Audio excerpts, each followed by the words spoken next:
Well, just south of downtown Bloomington on Walnut Street, local businesses and property owners say they're losing business over problems caused by street homelessness. As Ethan Sandwise reports, despite the efforts of local government and nonprofits, some locals say they haven't seen improvements. Ty Osborne grew up at Stahl Furniture, and that's no exaggeration. His father managed the store since 1976 and bought it from Ray Stahl in the early 2000s. Now my son's in the business. He's third generation of Osborne running the store, and I want to have a location where he's got a future and where I've got a future.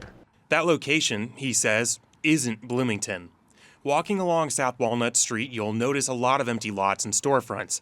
Osborne says it's because of the uptick in street homelessness in the last 15 years. August is usually his busiest month, but this year he says he couldn't run an outdoor tent sale. A lot of days we come to work and we have to work an hour just to open up our front door with all the paraphernalia, food and clothing and bedding that's been left there. Almost every day there's trash somewhere on the property that's been left. Whether or not street homelessness is the root of Osborne's financial woes, its visibility is undeniable. Local ice cream shop, the Chocolate Moose, has existed under various names since the 1930s. Some of its long-term workers have seen these issues for years. I don't know if it's more of an issue within the community than it has been in the past, but for where we're at, in between the bus station, the park, liquor store, all of it, it's been an issue for the whole time. Davis says he does what he can to help, such as raising money and handing out water. Former coworkers from the Chocolate Moose have ended up living on the street nearby. And he says he has a good relationship with many homeless neighbors. Not everyone is respectful to his store and employees, though, and he's had to deal with threatening behavior.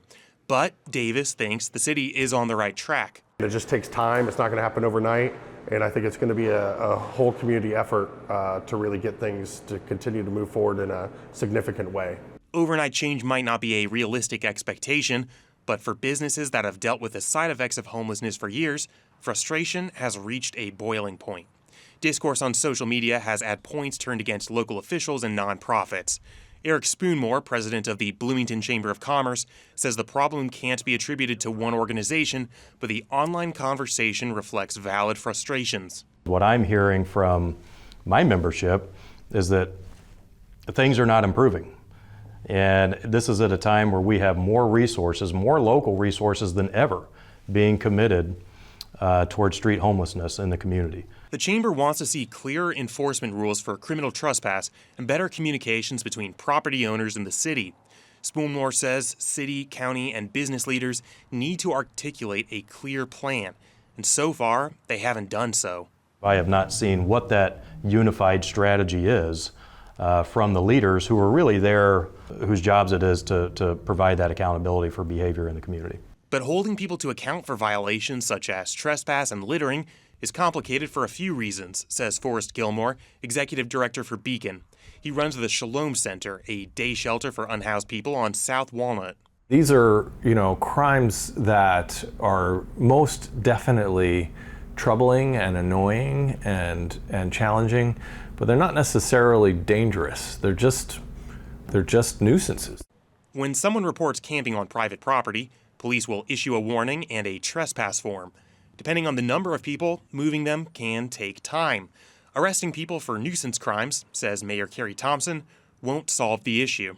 Just to be clear, we're not going to arrest our way out of this. And we really believe that we need to serve people before there's criminal activity. Thompson recognizes that the community's response to homelessness hasn't been working, and so far, community leaders haven't reached an agreement. The city provides grant money for small businesses to enhance their property safety and hygiene. It says it's provided around $23,000 in safety improvement grants to businesses on South Walnut specifically. Relief for this area may come from a new facility on West 3rd Street. Beacon plans to break ground later this month, drawing some of the homeless population elsewhere. The plan is a major expansion and relocation that has received support from business leaders such as Spoonmore, who co-chaired its fundraising committee. The new center will include 25 apartments, overnight housing, and offices on site from service providers. Gilmore says it'll help a lot of people, but the issues that cause homelessness, a national drug epidemic, and generational poverty will continue to manifest in Bloomington. That's not something that services control. That's something that our society is creating. And so it doesn't necessarily indicate that services aren't working because our society is creating worse situations for people. Osborne says that even if community leaders change their approach, it's too late. There's nothing they can do at this point to make me stay here or want to stay here. The damage that's been done has been done for many, many years in this location. For Indiana News Desk, I'm Ethan Sandwise. Groundbreaking for Beacon's new shelter on the west side of Bloomington is scheduled for September 23rd.